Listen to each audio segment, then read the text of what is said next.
Hello guys, ಮುಂದಿನ ವಿಡಿಯೋಗೆ ನಿಮಗೆಲ್ಲ ಸ್ವಾಗತ.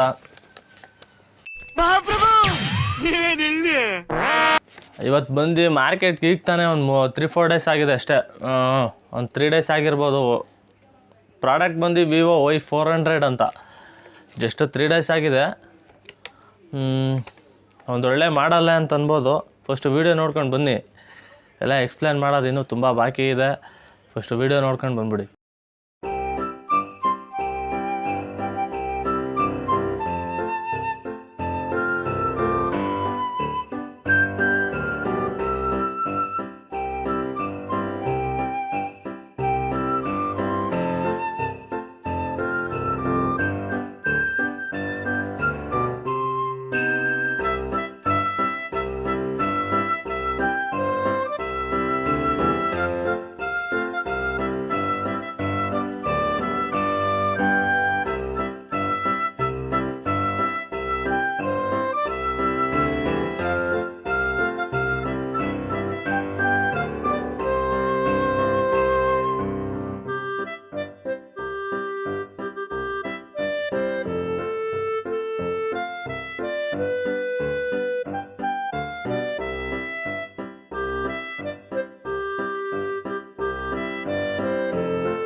ಪ್ರಾಡಕ್ಟ್ ನೋಡ್ಕೊಂಡು ಬಂದ್ರಿ, ವಿವೋ Y400 Pro ಅಂತ.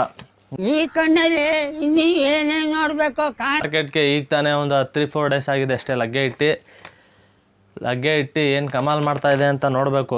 ಆಲ್ರೆಡಿ ನಾನೇ ಒಂದು ಸುಮಾರು ಒಂದು 3-4 ಪೀಸ್ನಾಗಲೇ ಸೇಲ್ ಮಾಡಿದ್ದೀನಿ. ಅಂದರೆ ಸೇಲ್ ಮಾಡಿದ್ದೀವಿ. ನಾನೇ 3-4 ಪೀಸ್ ನನ್ನ ಕೈಯಾರನೇ ಕೊಟ್ಟಿದ್ದೀನಿ. ಚೆನ್ನಾಗಿದೆ, ಒಂದು ಒಳ್ಳೆ ರೆಸ್ಪಾನ್ಸ್ ಇದೆ.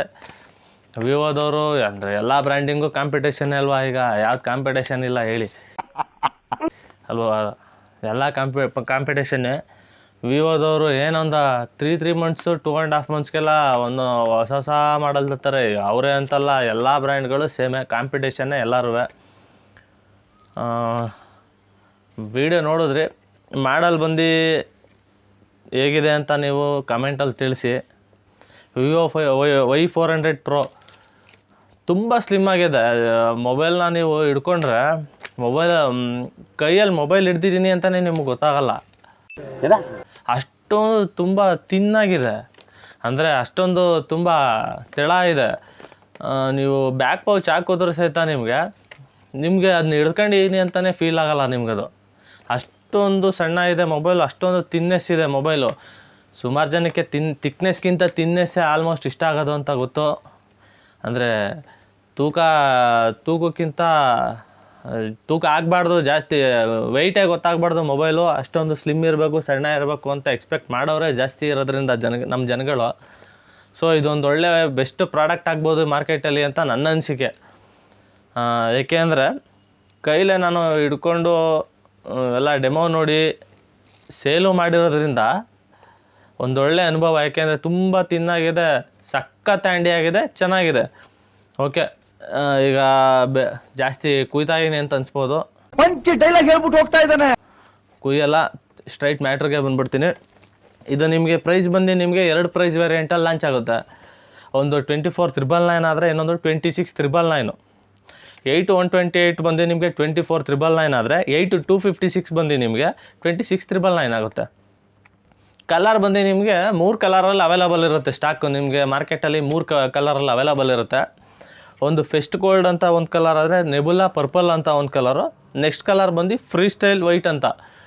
ನಾನು ಅನ್ಬಾಕ್ಸ್ ಮಾಡಿರೋದು ಬಂದು ಫೆಸ್ಟ್ ಗೋಲ್ಡ್ ಅಂತ. ಅಂದರೆ ಅದು ಸ್ಟಾಕು ನಿಮಗೆ ಸಿಗ್ತಾ ಇದೆ, ಬಟ್ ವೈಟ್ ಕಲರ್ ಸ್ಟಾಕ್ ಸಿಗ್ತಾ ಇದೆ. ಇನ್ನು ನೆಬುಲಾ ಪರ್ಪಲ್ ಇನ್ನೂ ಸ್ಟಾಕ್ ಬಂದಿಲ್ಲ. ಬರ್ಬೋದು, ಮೇ ಬಿ ಪೂರೈಸಿಲ್ಲ, ಸರಿಯಾಗಿ ಬರುತ್ತೆ, ಮಾರ್ಕೆಟಿಗೆ ಬರುತ್ತೆ. ಬಟ್ ನಾನು ಅನ್ಬಾಕ್ಸ್ ಮಾಡಿರೋದು ಬಂದು ಗೋಲ್ಡ್ ಕಲರು, ಫೆಸ್ಟ್ ಗೋಲ್ಡ್ ಅಂತ. ನೆಬುಲಾ ಪರ್ಪಲ್ಲು ಮತ್ತು ಫ್ರೀ ಸ್ಟೈಲ್ ವೈಟು. ನಾನು ಅನ್ಬಾಕ್ಸ್ ಮಾಡಿದ್ದು ಗೋಲ್ಡ್ ಕಲರ್ ಆದ್ರೂ ನನಗೆ ತುಂಬ ಇಷ್ಟ ಆಗಿದ್ದ ಕಲರ್ ಬಂದು ಫ್ರೀ ಸ್ಟೈಲ್ ವೈಟ್ ಅಂತ. ಏನು ಫಿನಿಶಿಂಗ್ ಕೊಟ್ಟವ್ರೆ ಅಂತ ಕೇಳ್ತೀರಿ, ಸಖತ್ ಫಿನಿಶಿಂಗ್ ಕೊಟ್ಟಿದ್ದಾರೆ. ವಿವೋದವರು ಎಲ್ಲರೂ ಕಾಂಪಿಟೇಷನ್ ಬರ್ತಾ ಏನಾದರೂ ಒಂದು ಅಡಾಪ್ಟ್ ಮಾಡ್ಕೊತಾ ಬರ್ತಾರೆ. ಇಲ್ಲ ಸಾಫ್ಟ್ವೇರಲ್ಲಾಗಿರ್ಬೋದು, ಇಲ್ಲ ಡಿಸೈನಲ್ಲಾಗಿರ್ಬೋದು, ಇಲ್ಲ ಕಲರಲ್ಲಾಗಿರ್ಬೋದು, ಎಲ್ಲ ಕಾಂಪಿಟೇಷನ್ನೇ ಮಾರ್ಕೆಟಿಂಗು. ಫ್ರೀ ಸ್ಟೈಲ್ ವೈಟ್ ಅಂತೂ ನನಗಂತೂ ಅದ್ಭುತದಲ್ಲೇ ಅದ್ಭುತ ಅನಿಸಿದ್ದು ಫ್ರೀ ಸ್ಟೈಲ್ ವೈಟು. ಸಖತ್ತಿದೆ, ಹಿಂದೆ ಗ್ಲಾಸ್ ಫಿನಿಶಿಂಗ್ ಇದೆ, ಒಂಥರ ನಿಮಗೆ ಸ್ಮೋಕ್ ಮರ್ಚ್ ಥರ ಕೊಟ್ಟಿದ್ದಾರೆ. ಒಂಥರ ವೈಟ್ ಕಲರು, ನಿಮಗೆ ಗ್ಲಾಸಿ ಫಿನಿಶಿಂಗ್ ಆಸಮಾಗೈತೆ ಮಾತ್ರ. ಬಟ್ ಸೇಮ್ ಮಾಡಲ್ಲೇ, ಎಲ್ಲ ಸೇಮೇ. ಕಲರಲ್ಲಿ ಮಾತ್ರ ನಿಮಗೆ ಚೆನ್ನಾಗಿ, ನನಗೆ ಪರ್ಸ್ನಲಾಗಿ ಚೆನ್ನಾಗೈತೆ ಅನಿಸಿದ್ದು ಬಂದು ಫ್ರೀ ಸ್ಟೈಲ್ ವೈಟ್ ಕಲರು. ಓಕೆನಾ. ಇದ್ರ ವೆಯ್ಟ್ ಬಂದು ಮತ್ತು ನಿಮಗೆ 0.18 ಗ್ರಾಮ್ ಸಿಗುತ್ತೆ. 182 ಗ್ರಾಮ್, 182 ಗ್ರಾಮ್ ಸಿಗುತ್ತೆ. ತುಂಬ ವೆಯ್ಟ್ ಅಂತಲೂ ಅನಿಸಲ್ಲ, 182 ಕಮ್ಮಿನೂ ಅಂತ ಅನಿಸಲ್ಲ. ಒಂದು ಮಿಡಿಲ್ ರೇಂಜಲ್ಲೇ ವೆಯ್ಟು ಕ್ಯಾರಿ ಮಾಡ್ಬೋದಾಗಿರೋಂಥ ಒಂದು ವೆಯ್ಟೇಜ್ ಏನೋ ಇದು, ಏನು ಅಂತ ನಿಮಗೆ ಓವರ್ಲೋಡ್ ಅಂತ ಅನಿಸಲ್ಲ. ಕ್ಯಾರಿ ಮಾಡೋಕ್ಕೂ ನಿಮಗೆ ಈಸಿಯಾಗಿ ಇರುತ್ತೆ. ಆ್ಯಂಡ್ರಾಯ್ಡ್ ಬಂದು ನಿಮಗೆ ಇನ್ಬಾಕ್ಸಲ್ಲೇ ನಿಮಗೆ 15 ವರ್ಷನ್ OS ಆಕ್ಸಿಜನ್ ವರ್ಷನ್ ಸಿಗುತ್ತೆ. ನೆಕ್ಸ್ಟು ಕಂಪ್ನಿಯವರು ಸೆಕ್ಯೂರಿಟಿ ಪ್ಯಾಚ್ ಕೊಟ್ಟಿರ್ತಾರೆ. ಒಂದು 4 ರಿಂದ 5 ವರ್ಷ, 3 ರಿಂದ 4 ವರ್ಷ ಕೊಟ್ಟಿರ್ತಾರೆ. ಅಪ್ಗ್ರೇಡ್ ಬಂದಂಗೆ ನಿಮಗೆ ಅದನ್ನ 15 ರಿಂದ 16, 17 ಹಿಂಗೆ ಅಪ್ಗ್ರೇಡ್ ಆಪ್ಷನ್ ಅದೇ ನಿಮಗೆ ಆಗ್ತಾ ಹೋಗ್ತಾ ಇರುತ್ತೆ, ತೊಂದರೆ ಇಲ್ಲ. ಬಟ್ 15 ವರ್ಷನ್ ಲೇಟೆಸ್ಟ್ ವರ್ಷನ್ ನಿಮಗೆ 15 ಇರೋದ್ರಿಂದ 15ನೇ ಗಿವ್ ಅವೇ ಮಾಡಿದ್ದಾರೆ ಡೈರೆಕ್ಟು. ಪ್ರೊಸೆಸರ್ ಬಂದು ಮೀಡಿಯಾಟಿಕ್ ಡೈಮೆನ್ಸಿಟಿ 7300, ಮೀಡಿಯಾಟಿಕ್ ಡೈಮೆನ್ಸಿಟಿ 7300 ನಿಮಗೆ ಒಂದು ಆ್ಯಾವ್ರೇಜಲ್ಲಿ ಮಿಡ್ ರೇಂಜಲ್ಲೇ ಇರೋಂಥ ಒಂದು ಪ್ರೊಸೆಸರ್ ಇದು. ತೀರಾ ಕಮ್ಮಿನೂ ಅಂತ ಹೇಳೋಕ್ಕಾಗಲ್ಲ, ತೀರಾ ಜಾಸ್ತಿನೂ ಅಂತ ಹೇಳೋಕ್ಕಾಗಲ್ಲ. ಯಾಕೆಂದರೆ ಇದು ನಿಮಗೆ ಪ್ರೈಸ್ ಬಂದು ಆ್ಯಾವ್ರೇಜ್ ರೇಂಜಲ್ಲೇ ಇರೋದ್ರಿಂದ ತೀರಾ ಕಮ್ಮಿನೂ ಅಂತ ಅನ್ಸಲ್ಲ, ತೀರಾ ಓವರ್ ಅಂತಲೂ ಒಳ್ಳೆ ಪ್ರೊಸೆಸರ್ ಅಂತಲೂ ಹೇಳಲ್ಲ, ತೀರಾ ಡಮ್ಮಿ ಪ್ರೊಸೆಸರ್ ಅಂತಲೂ ಹೇಳೋಕ್ಕಾಗಲ್ಲ. ಒಂದು ಮಿಡ್ ರೇಂಜಲ್ಲಿರೋಂಥ ಒಂದು ಪ್ರೊಸೆಸರ್ ಮೀಡಿಯಾಟಿಕ್ ಡೈಮೆನ್ಸಿಟಿ 7300. ನಮ್ಮ ಜನಗಳಿಗೇನು ಬೇಕು ಹೇಳಿ, ಹ್ಯಾಂಗ್ ಆಗದೆ ಇದ್ದರೆ ಸಾಕು, ಲ್ಯಾಗ್ ಆಗದರೆ ಸಾಕು, ವರ್ಕಿಂಗ್ ಕಂಡೀಷನ್ ನೀಟಾಗಿ ಎಲ್ಲೂ ಹ್ಯಾಂಗ್ ಆಗದೆ ವರ್ಕ್ ಆದರೆ ನಮ್ಮ ಜನಗಳು ಅದನ್ನೇ ಕೇಳೋದು ಅಲ್ವಾ. ಸೊ ಇದು ಪವರ್ಫುಲ್ ಪ್ರೊಸೆಸ್ ಆಗಿರೋದ್ರಿಂದ ಇಂಥ ಯಾವ ಇಶ್ಯೂನೂ ನಿಮಗೆ ಬರೋಲ್ಲ. ವಿವೋದವ್ರು ಆ ಥರ ಒಂದು ಮ್ಯಾನುಫ್ಯಾಕ್ಚರಿಂಗ್ ತಂದಿದ್ದಾರೆ. ನೆಕ್ಸ್ಟ್ ಬಂದು ನಿಮಗೆ ಡಿಸ್ಪ್ಲೇ ಬರುತ್ತೆ. ನಿಮಗೆ ಇದ್ರ ಡಿಸ್ಪ್ಲೇ ಬಂದು AMOLED ಡಿಸ್ಪ್ಲೇ. ನಿಮಗೆ ಈ ಪ್ರೈಸಲ್ಲಿ ನಿಮಗೆ ಸೂಪರ್ AMOLED ಕೊಡಬೇಕು ಅಂತ ಎಕ್ಸ್ಪೆಕ್ಟ್ ಮಾಡೋಕ್ಕಾಗಲ್ಲ, ಯಾಕೆಂದರೆ ಪ್ರೈಸು ನಿಮಗೆ ಓವರ್ ರೇಂಜಲ್ಲಿಲ್ಲ. AMOLED ಡಿಸ್ಪ್ಲೇ ಆಗಿರೋದ್ರಿಂದ ನಿಮಗೆ ಸೂಪರ್ AMOLEDಗೂ ಏನೂ ಡಿಫ್ರೆಂಟ್ ಅಂತ ಅನಿಸಲ್ಲ. ಚೆನ್ನಾಗೇ ಇದೆ ಡಿಸ್ಪ್ಲೇ ಕಂಡೀಷನ್, ತೀರಾ ಡಮ್ಮಿ ಅಂತ ಅಂದ್ಕೊಳ್ಳೋಕ್ಕಾಗಲ್ಲ. AMOLED ಇರೋದ್ರಿಂದ ಒಂದು ಒಳ್ಳೆ ಡಿಸ್ಪ್ಲೇನೇ ಕೊಟ್ಟಿದ್ದಾರೆ. ರಿಫ್ರೆಶ್ ರೇಟ್ ಬಂದು ನಿಮಗೆ 120 ಹರ್ಟ್ಸ್ ಬರುತ್ತೆ. ಏನಿದು ರಿಫ್ರೆಶ್ ರೇಟು, ಸಾಕಷ್ಟು ವೀಡಿಯೋಗಳಲ್ಲೂ ಹೇಳಿದ್ದೀನಿ, ಈ ವಿಡಿಯೋದಲ್ಲೂ ಹೇಳ್ತಾ ಇದ್ದೀನಿ. ರಿಫ್ರೆಶ್ ರೇಟ್ ಅಂದರೆ ಹ್ಯಾಂಗ್ ಆಗ್ದಿರೋ ಅಂತ, ಲ್ಯಾಗ್ ಆಗ್ದಿರೋಕ್ಕೆ ಒಂದು ರಿಫ್ರೆಶ್ ರೇಟು ಸ್ಕ್ರೀನಲ್ಲಿ ನಿಮಗೆ ಯೂಸ್ ಮಾಡ್ಬೇಕಾದ್ರೆ ಲ್ಯಾಗ್ ಆಗದೆ ಇರೋದು, ಹ್ಯಾಂಗ್ ಆಗದೆ ಇರೋದು, ಈ ಥರ ಎಲ್ಲ ನಿಮಗೆ ಒಂದು ಒದಗಿಸೋಂಥ ಒಂದು ಸ್ಕ್ರೀನಲ್ಲಿ ಒಂದು ಪ್ರೊಸೆಸಿಂಗ್ ಟೈಪೇ ನಿಮಗೆ ರಿಫ್ರೆಶ್ ರೇಟು. ಇದು 120 ಹರ್ಟ್ಸ್ ಇರೋದ್ರಿಂದ ರಿಫ್ರೆಶ್ ರೇಟು ಚೆನ್ನಾಗೇ ಇದೆ. ಚೆನ್ನಾಗಿದೆ, ಏನು ಕಳಪೆ ರಿಫ್ರೆಶ್ ರೇಟ್ ಏನಿಲ್ಲ, ಚೆನ್ನಾಗೇ ಇದೆ. ಸ್ಕ್ರೀನ್ ಸೈಜ್ ಬಂದು ನಿಮಗೆ 6.77 ಇಂಚಸ್ಸು, ಅಂದರೆ 6.77 ಇಂಚಸ್ ಬರುತ್ತೆ. ಸ್ಲಿಮ್ ಆಗಿದೆ. ನಿಮಗೆ ಇಂಚಸ್ಸಲ್ಲಿ ನಿಮಗೆ ಇದೇನು ಉದ್ದ ಅಂತ ನನಗೂ ಅನಿಸಲ್ಲ, ಯಾಕೆಂದರೆ ನಾನೇ ಹೇಳೋದ್ನಲ್ಲ ನಿಮಗೆ, ಯೂಸ್ ಮಾಡಿದ್ದೀನಿ, ಕೊಟ್ಟಿದ್ದೀನಿ ಕಸ್ಟಮರ್ಗೆ. ತುಂಬ ನಾನು ಇದ್ರ ಜೊತೆ ತುಂಬ ಟೈಮ್ ಸ್ಪೆಂಡ್ ಮಾಡಿ ನಿಮಗೆ ಎಕ್ಸ್ಪ್ಲೈನ್ ಮಾಡ್ತಾಯಿದ್ದೀನಿ. ತುಂಬಾ ಟೈಮ್ ಸ್ಪೆಂಡ್ ಮಾಡಿದ್ದೀನಿ ಈ ಮಾಡಲ್ ಜೊತೆ. 6.7 ಇಂಚಸ್ಸು ನಿಮಗೆ ಉದ್ದನೂ ಅನಿಸಲ್ಲ, ಚಿಕ್ಕನೂ ಅನಿಸಲ್ಲ. ತುಂಬ ಹ್ಯಾಂಡಿ ಆಗಿರೋದ್ರಿಂದ ನಿಮಗೆ ಇಂಚಸ್ ಏನು ಮ್ಯಾಟರ್ಸ್ ಆಗಲ್ಲ ಅಂತ ಅನ್ಕೋತೀನಿ. ಬಟ್ ಮಾಹಿತಿ ಕೊಡಲೇಬೇಕಲ್ವ ನಿಮಗೆ. ವೀಡಿಯೋ ಮಾಡ್ತಾಯಿದ್ದೀನಿ ಅಂದರೆ ಯೂಟ್ಯೂಬ್ ನಿಮಗೆ ವೀಡಿಯೋ ಒದಗಿಸ್ತಾ ಇದ್ದೀನಿ ಅಂದರೆ ಪ್ರತಿಯೊಂದು ಮಾಹಿತಿನೂ, ಅದ್ರ ಎಲ್ಲ ಮಾಹಿತಿನೂ ನಿಮಗೆ ಕೊಡಲೇಬೇಕಾಗಿರೋದ್ರಿಂದ ನಾನು ನಿಮ್ಗೆ ಹೇಳ್ತಾ ಇದ್ದೀನಿ. 6.77 ಇಂಚಸ್ ಬರುತ್ತೆ ಡಿಸ್ಪ್ಲೇ ಸೈಜು. ಇನ್ನು ಬ್ರೈಟ್ನೆಸ್ ಬಂದು ನಿಮಗೆ ಪೀಕ್ ಬ್ರೈಟ್ನೆಸ್ ಬಂದು ನಿಮಗೆ 4500 ನಿಟ್ಸ್ ಕೊಟ್ಟಿದ್ದಾರೆ. ಪೀಕ್ ಬ್ರೈಟ್ನೆಸ್ ಇನ್ನೊಂದು ಸ್ವಲ್ಪ ಇಂಪ್ರೂವ್ ಮಾಡ್ಬೋದಿತ್ತು, ಇನ್ನೊಂದು 500 1000 ನಿಟ್ಸ್ ಇಂಪ್ರೂವ್ ಮಾಡ್ಬೋದಿತ್ತು. 4500 ನಿಟ್ಸು ಇದು ಚೆನ್ನಾಗಿದೆ. ಏನು 4500 ನಿಟ್ಸು ನಿಮ್ಗೇನು ಕಮ್ಮಿ ಅಂತ ಅನ್ಸಲ್ಲ. ಬಿಸಿಲಿಗೆ ಹೋದರೂ ಒಂದೊಳ್ಳೆ ಬ್ರೈಟ್ನೆಸ್ನೇ ನಿಮಗೆ ಚೆನ್ನಾಗಿ ಕಾಣಂಗೆ ನಿಮಗೆ ಎಕ್ಸ್ಪ್ಲೋರ್ ಮಾಡುತ್ತೆ, ಏನು ಕಮ್ಮಿ ಅಂತ ಅನ್ಸಲ್ಲ. ಓಕೆ ಅಂತ ಅನ್ಬೋದು ಪೀಕ್ ಬ್ರೈಟ್ನೆಸ್ನ. ಇನ್ನು ಆಡಿಯೋ ಜಾಕ್ ಪೋರ್ಟ್ ಬಂದು ನಿಮಗೆ Type-C ಬರುತ್ತೆ.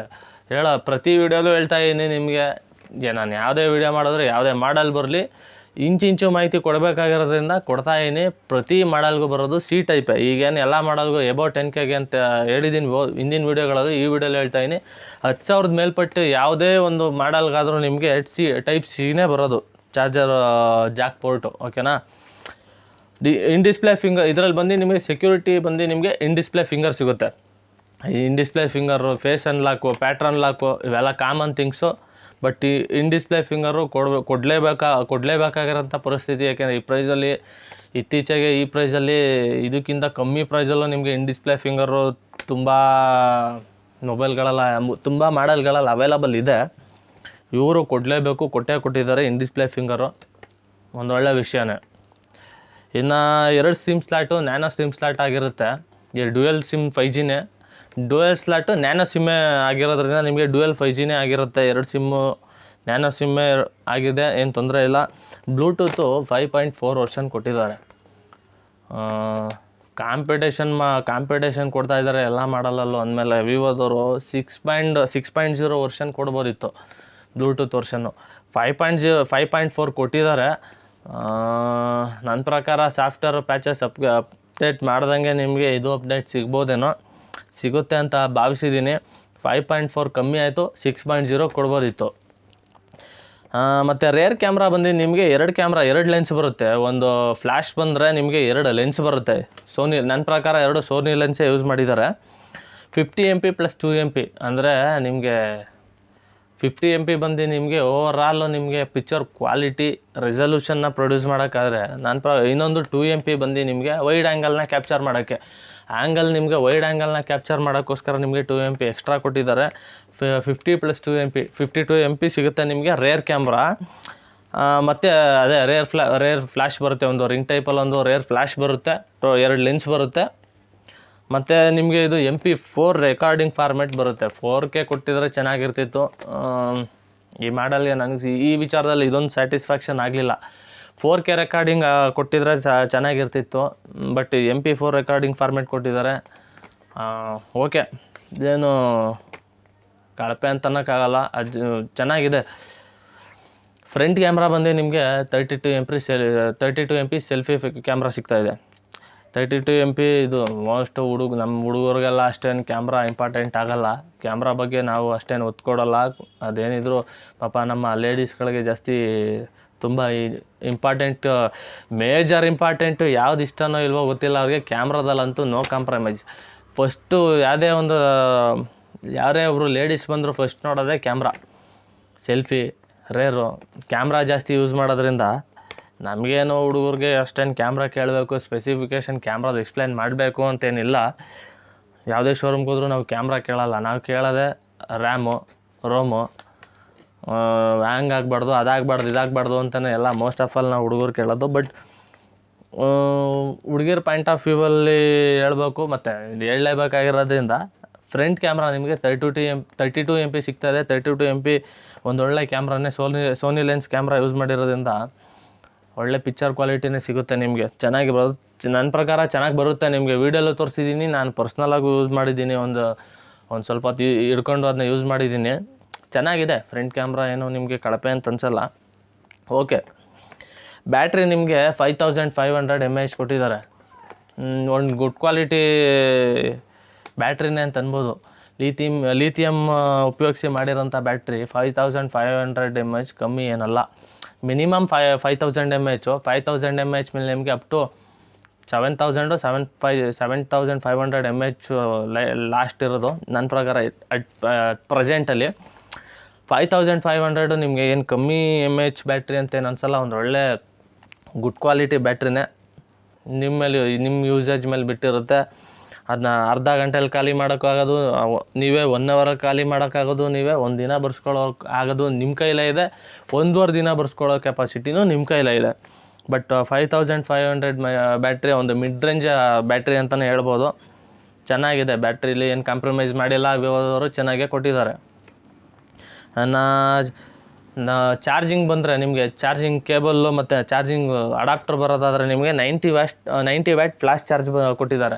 90 ವ್ಯಾಟು ಈಗೇನು ಸೂಪರ್ ಹುಕ್ಕು ಫ್ಲ್ಯಾಶ್ ಚಾರ್ಜು ಮತ್ತು ನಿಮಗೆ ಫಾಸ್ಟ್ ಚಾರ್ಜು, ಸೂಪರ್ ಚಾರ್ಜು ಇದೆಲ್ಲ ಏನು ಅಂತ ಡಿಫ್ರೆಂಟ್ ಅನ್ಸಲ್ಲ. ಎಲ್ಲ ಫಾಸ್ಟ್ ಚಾರ್ಜ್ ಅಂದಮೇಲೆ ಫಾಸ್ಟ್ ಚಾರ್ಜೇ. ಅದು ಚಾರ್ಜಿಂಗ್ ಟೈಪ್ಸ್ಗೆ ಡಿಫ್ರೆಂಟ್ ಆಫ್ ಹೆಸರು ಕೊಟ್ಟಿದ್ದಾರೆ ಅಷ್ಟೇ ಟೈಪ್ಸಲ್ಲಿ. ಬಟ್ ಫಾಸ್ಟ್ ಚಾರ್ಜ್ ಅಂದಮೇಲೆ ನಿಮ್ಗೆ ಎಲ್ಲ ಯಾವ ಚಾರ್ಜ್, ಫ್ಲಾಶ್ ಚಾರ್ಜ್ ಆದ್ರೂ, ಸೂಪರ್ ಹುಕ್ ಚಾರ್ಜ್ ಆದ್ರೂ, ಫ್ಲಾಶ್ ಚಾರ್ಜ್ ಆದ್ರೂ 90 ವ್ಯಾಟ್ಸ್ ಚಾರ್ಜರ್ ಆಗಿರೋದನ್ನ ಫ್ಲಾಶ್ ಚಾರ್ಜರ್ ಕೊಟ್ಟಿದ್ದಾರೆ. ಚೆನ್ನಾಗೇ ಆಗುತ್ತೆ, ಫಾಸ್ಟಾಗೇ ಆಗುತ್ತೆ. ಮತ್ತು ಕಂಪ್ನಿಯವ್ರು ಇನ್ನೊಂದೇನು ಮೆನ್ಷನ್ ಮಾಡಿರೋದು ಅಂದರೆ 19 ಮಿನಿಟ್ಸಲ್ಲಿ ಚಾರ್ಜ್ ಅಪ್ ಟು 50% ಅಂತ ಮೆನ್ಷನ್ ಮಾಡಿದ್ದಾರೆ. ಅಂದರೆ 19 ನಿಮಿಷದಲ್ಲಿ ನಿಮಗೆ 50% ಚಾರ್ಜ್ ಆಗುತ್ತೆ ಅಂತ ಮೆನ್ಷನ್ ಮಾಡಿದ್ದಾರೆ.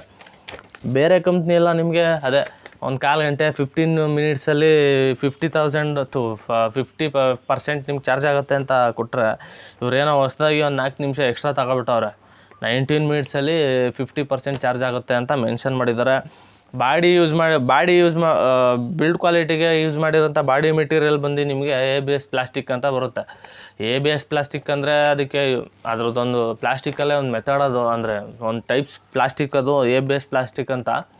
ಬೇಗ ಹಾಳಾಗೋದು ಇಲ್ಲ, ಬೇಗ ಒಡೆದೋಗೋದು ಇಲ್ಲ. ಅಂದರೆ ಇಂಥ ಪರ್ಪಸ್ಗೆ ಅಂತಲೇ ತಯಾರಿಸಿರೋಂಥ ಪ್ಲಾಸ್ಟಿಕ್ ಟೈಪ್ಸ್ ಅದು. ABS ಪ್ಲಾಸ್ಟಿಕ್ ಒಂದೊಳ್ಳೆ ಬಾಡಿ ಮೆಟೀರಿಯಲ್ ಆಗಿದೆ. ಸೈಡ್ ಫ್ರೇಮು ನಮ್ಮ ಅಲ್ಯೂಮಿನಿಯಮ್ ಇಲ್ಲ ಇನ್ನೂ ಕೊಟ್ಟಿದ್ರೆ ಚೆನ್ನಾಗಿರೋದೇನೋ, ಇನ್ನೂ ಲುಕ್ ವೈಸ್ ಚೆನ್ನಾಗಿರೋದೇನೋ. ಬಟ್ ABS ಪ್ಲಾಸ್ಟಿಕ್ ಕೊಟ್ಟಿರೋದ್ರಿಂದ ಓಕೆ ಅಂತ ಅನ್ಬೋದು. ಇನ್ನು IP ರೇಟಿಂಗ್ ಬಂದು ನಿಮಗೆ IP65 ಬಂದಿದೆ. 65 ಕೊಟ್ಟಿದ್ದಾರೆ. 69 ಕೊಟ್ಟಿದ್ರೆ ಅದು ವಾಟರ್ ಪ್ರೂಫ್ ಆಗಿಬಿಡ್ತಿತ್ತು. 65 ಕೊಟ್ಟಿರೋದ್ರಿಂದ ನಿಮಗೆ ವಾಟರ್ ಪ್ರೂಫ್ ಬರೋಲ್ಲ, ಡಸ್ಟ್ ಆ್ಯಂಡ್ ವಾಟರ್ ರೆಸಿಸ್ಟೆಂಟ್ ಬರುತ್ತೆ. ನೀವು ತಿಳ್ಕೊಳ್ದೆ ಮಾಡದೆ ನೀರಿಗೆ ಹಾಕ್ಬೋದು. ಇತ್ತೀಚೆಗೆ ಬರ್ತಾರ ಮಾಡಲಿಲ್ಲ, ನೀರಿಗೆ ಹಾಕಿ ಯೂಸ್ ಮಾಡ್ಬೋದು ಅಂದ್ಕೊಂಡು ನೀವು ನೀರಿಗೆ ಏನಾರು ಹಾಕಿ ಯೂಸ್ ಮಾಡ್ತೋ ಒಗ್ಯಾಡ್ಸ್ಕೊತು ಅಂತಲೇ ಅರ್ಥ. ಅದರಿಂದ ನಿಮಗೆ ನಾನು ನನ್ನ ಕಡೆಯಿಂದ ಒಂದು ಸಣ್ಣ ಮಾಹಿತಿ ಕೊಡಬೇಕು, ಅದಕ್ಕೆ ಕೊಡ್ತಾಯಿದ್ದೀನಿ. IP65 ಕೊಟ್ಟಿರೋದ್ರಿಂದ ನಿಮಗೆ ವಾಟರ್ ಮತ್ತು ಡಸ್ಟ್ ರೆಸಿಸ್ಟೆಂಟ್ ಬರುತ್ತೆ. ವಾಟರ್ ಪ್ರೂಫ್ ಬರೋಲ್ಲ ನಿಮಗೆ. ನೋಡಿಕೊಂಡು ಹೆಚ್ಚಿನ ಮಾಹಿತಿಗಾಗಿ ನೀವು ನಿಮ್ಮ ನಿಯರೆಸ್ಟ್ ಸ್ಟೋರಲ್ಲಿ ಪರ್ಚೇಸ್ ಮಾಡ್ಬೇಕಾದ್ರೆ ಇನ್ನೂ ನಿಮ್ಗೇನು ಸ್ಯಾಟಿಸ್ಫ್ಯಾಕ್ಷನ್ ಆಗಿಲ್ಲ, ಕೆಲವೊಂದು ಪಾಯಿಂಟ್ಗಳು ತಿಳ್ಕೊಬೋದು. But IP65 water resistant, water proof ಅಲ್ಲ. ಕಂಪ್ನಿ ಕಡೆಯಿಂದ ನಿಮಗೆ 12 ಮಂತ್ಸ್ ಬ್ರ್ಯಾಂಡ್ ವ್ಯಾರಂಟಿ ಕೊಡ್ತಾ ಇದ್ದಾರೆ. ಬ್ರ್ಯಾಂಡ್ ವ್ಯಾರಂಟಿ ಅಂದರೆ ಪ್ರತಿ ಕಂಪ್ನಿಯವರು ಕೊಡ್ತಾರೆ ಬ್ರ್ಯಾಂಡ್ ವ್ಯಾರಂಟಿ. ಯಾಕೆ ಕೊಡಲ್ಲ? ಏನು ಬ್ರ್ಯಾಂಡ್ ವ್ಯಾರಂಟಿ ಕೊಡಲೇಬೇಕು. ಅಂದರೆ ಸಾಫ್ಟ್ವೇರ್ ಏನಾರು ಇಶ್ಯೂ ಬಂದರೆ, ಸಿಸ್ಟಮ್ ಏನಾರು ಆಟೋಮೆಟಿಕ್ ಪ್ರಾಬ್ಲಮ್ ಆಯಿತು ಅಂದರೆ, ಸಡನ್ನಾಗಿ ಆಫ್ ಆಗಿ ಆನೇ ಆಗಿಲ್ಲ ಅಂದರೆ, ಇಲ್ಲ ಡಿಸ್ಪ್ಲೇ ಮೇಲೆ ಲೈನ್ಸ್ ಬಂತು ಅಂದರೆ, ಏಕಾಏಕಿ ಸಾಫ್ಟ್ವೇರ್ ಅಪ್ಡೇಟ್ ಮಾಡಿದಾಗ ಏನಾರು ತೊಂದರೆ ಆಯಿತು ಅಂದರೆ ನಿಮಗೆ 12 ಮಂತ್ಸ್ ಅಂದರೆ 1 ವರ್ಷದೊಳಗಡೆ ನಿಮಗೆ ರೆಡಿ ಮಾಡಿಕೊಡ್ತಾರೆ ವಿವೋ ಸರ್ವಿಸ್ ಸೆಂಟ್ರಲ್ಲಿ. ಹಂಗಂತ ನಿಮಗೆ ಪೀಸ್ ಟು ಪೀಸ್ ಎಕ್ಸ್ಚೇಂಜ್ ಮಾಡಿಕೊಟ್ಬಿಡಲ್ಲ. ಜಾಸ್ತಿ ಆಸೆ ಬೀಳಬೇಡಿ 12 ಮಂತ್ಸ್ ವ್ಯಾರಂಟಿ ಅಂತ. ಪೀಸ್ ಟು ಪೀಸ್ ಚೇಂಜ್ ಇರೋಲ್ಲ, ಸರ್ವಿಸ್ ಸೆಂಟ್ರಲ್ಲಿ ನಿಮಗೆ ಕ್ಲೇಮ್ ಆಗುತ್ತೆ. ಅಂದರೆ ರೀಪ್ಲೇಸ್ ಮಾಡ್ಕೊಡಿ, ಡಿಸ್ಪ್ಲೇ ಆಗಿರ್ಬೋದು, ಏನಾದ್ರು ತೊಂದರೆ ಆದರೆ ಅದನ್ನ ರೀಪ್ಲೇಸ್ ಮಾಡಿಕೊಡೋಂಥ ಒಂದು ವ್ಯಾರಂಟಿನ ಅಂದರೆ ಭರವಸೆನ ಕೊಟ್ಟಿದ್ದಾರೆ. ಮತ್ತು ಲಾಸ್ಟ್ ಪಾಯಿಂಟ್ ಏನಪ್ಪ ಅಂದರೆ, ಕಂಟ್ರಿ ಒರಿಜಿನ್ ಬಂದು ಇದು ನಿಮಗೆ ಚೈನಾ. ವಿವೋ, ಓಪೋ, ಕೆಲವೊಂದು ಬ್ರ್ಯಾಂಡ್ ಮಾಡಲ್ಸು ನಿಮಗೆ ಬಂದು ಒರಿಜಿನ್ ಕಂಟ್ರಿ ಅಂದರೆ ಬರ್ತಾಗಿದ್ದು ಚೈನಾದಲ್ಲಿ ಇದು ವಿವೋ. ಬಟ್ ಮ್ಯಾನುಫ್ಯಾಕ್ಚರ್ ಎಲ್ಲ ಈಗೇನು ಹೇಳಿ ಎಲ್ಲ ದೇಶದವರು ಇಂಡಿಯಾ ಮೇಲೆ ಹೂಡಿಕೆ ಮಾಡ್ತಾನೆ ಅವರೇ. ಯಾವುದೇ ಒಂದು ಡಿಪಾರ್ಟ್ಮೆಂಟಲ್ಲಿ ಆಗಿರ್ಬೋದು, ನಿಮಗೆ ಹೊರಗಡೆ ದೇಶದವರು ಇಲ್ಲಿ ಹೂಡಿಕೆ ಮಾಡಿ ಲಾಭ ತೆಗಿತಾ ಇದ್ದಾರೆ. ಆ ಥರನೇ ಕಂಟ್ರಿ ಒರಿಜಿನ್ ಬಂದು ಚೈನಾ, ಮ್ಯಾನುಫ್ಯಾಕ್ಚರ್ ಆಗೋದು ಮಾತ್ರ ಇಂಡಿಯಾ. ಎಲ್ಲ ದುಡ್ಡು ಅಲ್ವಾ, ಎಲ್ಲ ಬಿಸ್ನೆಸ್ ಮೈಂಡು, ಎಲ್ಲ ಇಲ್ಲಿ ಹೂಡಿಕೆ ಮಾಡಿ, ಇಲ್ಲೇ ಸ್ಥಾಪನೆ ಮಾಡಿ, ಇಲ್ಲೇ ಮ್ಯಾನುಫ್ಯಾಕ್ಚರ್ ಆಗೋ ಥರ ಒಂದು ಐಡಿಯಾನ ಅಡಾಪ್ಟ್ ಮಾಡಿದ್ದಾರೆ. ಅಂದರೆ ತುಂಬ ಲೇಟ್ ಆಗಬಾರ್ದು, ಕಸ್ಟಮರ್ ಸರ್ವಿಸ್ದು ತುಂಬ ತಡ ಆಗಬಾರ್ದು ಅಂತ ನಿಮಗೆ ಇಂಡಿಯಾದಲ್ಲೇ ಎಲ್ಲ ಮ್ಯಾನುಫ್ಯಾಕ್ಚರ್ ಯಾವುದೇ ಒಂದು ಮಾಡಲ್ಲಾದರೆ ಈಗ ಇಂಡಿಯಾನೇ ಮ್ಯಾನುಫ್ಯಾಕ್ಚರು. ಬಟ್ ಕಂಟ್ರಿ ಒರಿಜಿನಲ್ ಬಂದು ತುಂಬ ಬೇರೆ ಇರುತ್ತೆ. ಬಟ್ ಮ್ಯಾನುಫ್ಯಾಕ್ಚರ್ ಬಂದು ಇಂಡಿಯಾನೇ. ಇಷ್ಟ ಪಾಯಿಂಟ್ ನಾನು ನೋಟ್ ಮಾಡ್ಕೊಂಡಿರೋ ಪಾಯಿಂಟ್ ಇಷ್ಟು. ಪರ್ಸ್ನಲಾಗಿ ಎಕ್ಸ್ಪೀರಿಯೆನ್ಸ್ ಮಾಡಿದ್ದೀನಿ, ಎಕ್ಸ್ಪೀರಿಯೆನ್ಸ್ ಮಾಡಿ ನಿಮ್ಮ ಮುಂದೆ ಹೇಳ್ತಾ ಇದ್ದೀನಿ. ನೀವು ಅಂದ್ಕೋಬೋದು ಪ್ರತಿ ವಿಡಿಯೋದಲ್ಲಿ ಯಾವುದೋ ಒಂದು ಅನ್ಬಾಕ್ಸ್ ಎಲ್ಲ ಕುಂತ್ಕೊಂಡು ಮಾಡಿಬಿಡ್ತಾನೆ, ಸುಮ್ಮನೆ ಹಾಕ್ಬಿಡ್ತಾನೆ, ಬಂದು ಇಲ್ಲಿ ಎಕ್ಸ್ಪ್ಲೇನ್ ಮಾಡಿಬಿಡ್ತಾನೆ ಅಂತ ಅಂದ್ಕೋಬೇಡಿ ದಯವಿಟ್ಟು. ನಾನು ಅನ್ಬಾಕ್ಸ್ ಮಾಡಿ ವೀಡಿಯೋ ಹಾಕಿ ಧೈರ್ಯವಾಗಿ ವೀಡಿಯೋ ಮಾಡಿ ನಿಮಗೆ ಇನ್ಫಾರ್ಮೇಷನ್ ಕೊಡ್ತಾಯಿದ್ದೀನಿ ಅಂದರೆ ಜನಗಳಿಗೆ ಇನ್ಫಾರ್ಮೇಷನ್ ಕೊಡ್ತಾಯಿದ್ದೀನಿ ಅಂದರೆ ಅದನ್ನ ಪರ್ಸ್ನಲಾಗಿ ಒಂದು ಸ್ವಲ್ಪ ಹೊತ್ತು ಯೂಸ್ ಮಾಡಿರ್ತೀನಿ. ಒಂದು ಕಾಲು ಗಂಟೆ, ಅರ್ಧ ಗಂಟೆ ಅದ್ರ ಜೊತೆಯಲ್ಲಿ ನಾನು ಯೂಸ್ ಮಾಡಿ ಅದರ ಅನುಭವನ ಬಂದು ನಿಮ್ಮ ಮುಂದೆ ಶೇರ್ ಮಾಡ್ತಾಯಿರ್ತೀನಿ. ಅದರಿಂದ ನನ್ನ ಕೈಯಲ್ಲಿ ಎಷ್ಟು ಮಾಹಿತಿ ಆಗುತ್ತೆ ಅಷ್ಟು ಕೊಟ್ಟಿದ್ದೀನಿ. ಇಷ್ಟ ಆಗಿದ್ರೆ ಲೈಕ್ ಮಾಡಿ, ಶೇರ್ ಮಾಡಿ, ಸಪೋರ್ಟ್ ಮಾಡಿ, ಸಬ್ಸ್ಕ್ರೈಬ್ ಮಾಡಿ, ಬೆಳೆಸಿ. ಇನ್ನೇನು ಕೇಳೋದ ಹೇಳಿ, ಇಷ್ಟಾದರೂ ಮಾಡಿ ನಮ್ಮನ್ನ ಬೆಳೆಸಿ. ಇಷ್ಟೇ ನಾವು ನಿಮ್ಮನ್ನ ಕೇಳ್ಕೊಳ್ಳೋದು. ಸಿಗೋದ ಮುಂದಿನ ವೀಡಿಯೋದಲ್ಲಿ. ಇಷ್ಟು ಹೇಳೋಕ್ಕೆ ಇಷ್ಟಪಡ್ತೀನಿ. ಓಕೆ ಫ್ರೆಂಡ್, ಬಾಯ್.